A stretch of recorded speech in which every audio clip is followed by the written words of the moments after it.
পারবো না, নিজের কাস্টমার নিয়ে ঝগড়া।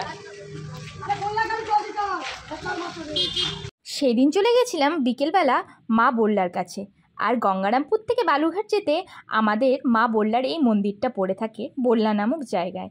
প্রথমেই ঢুকতে দেখো কি সুন্দর মায়ের একটা গেট করেছে মায়ের মুখ দিয়ে। তারপর সোজা চলে গেলাম মন্দিরের কাছে। আর সেদিন ছিল বিকেলবেলা, কিন্তু দেখো মায়ের কাছে ভক্তগণের ভিড় না হলে হয়, দেখো কত ভক্তগণ। আর আমরা এখানে সোজাই চলে এলাম মন্দিরের কাছে। তারপরে সোজা চলে যাচ্ছি মায়ের দর্শন করতে। এখন মাকে কিন্তু তোমরা 12 মাসই দেখতে পাবে। আগে যেমন মায়ের মূর্তি থাকতো মাত্র পুজোর সময়, কিন্তু কোনো এক ভক্তের কারণে এটা সম্ভব হয়েছে যে আমরা 12 মাসই মাকে দেখতে পাবো রূপোর মূর্তির সহকারে। দেখো প্রথমেই ঢুকে আমি একটু প্রণাম করে নিলাম। প্রণাম করে এখানে দাঁড়িয়েছিলাম অনেকক্ষণ ধরে যে ভেতরে ঢুকতে পারবো কিনা। তারপরে দান বক্সে কিছু দান করে তারপরে আমরা চলে যাব ভেতরের দিকে। আর তোমাদের দেখাবো মায়ের মূর্তিটা কেমন হয়েছে। দেখো প্রথমেই ঢুকে নিয়ে মাকে তোমাদেরকে দেখিয়ে দিলাম। এই হলো মা বল্লার মূর্তি। 12 মাসই কিন্তু তোমরা এই মূর্তি দেখতে পাবে আর মায়ের কিন্তু রূপ দর্শন করতে পারবে।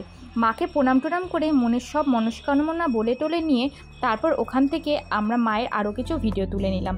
দেখো মায়ের মুখটা কি সুন্দর, আর চোখগুলো দেখো মনে হচ্ছে জ্যান্ত কথা বলছে। সত্যি আমাদের এখানে মা কিন্তু ভীষণ জাগ্রত। তোমরা কে কে এসেছো অবশ্যই কিন্তু কমেন্ট বক্সে জানাতে ভুলো না। তারপরে আমরা ওখান থেকে একটু বেরিয়ে ছবি তুলে নিলাম। আর আমাদের সাথে যারা এসেছিল তাদের মধ্যে একজন, আরও অনেকজনই এসেছিল, তাদের ক্লিপটা নেওয়া হয়নি। আর এই যে ঘাটটা দেখছো, এই ঘাটে কিন্তু মা পুজোর সময় মায়ের যে মূর্তি সেটা বিসর্জন হয়ে থাকে। আর আমরা এই ঘাটে এসে কিছুক্ষণ বসলাম, অনেক কিছু আলোচনা করলাম আর অনেক মজা করলাম। এখানে এসে মনটা কিন্তু একটা আলাদাই শান্তি চলে আসে।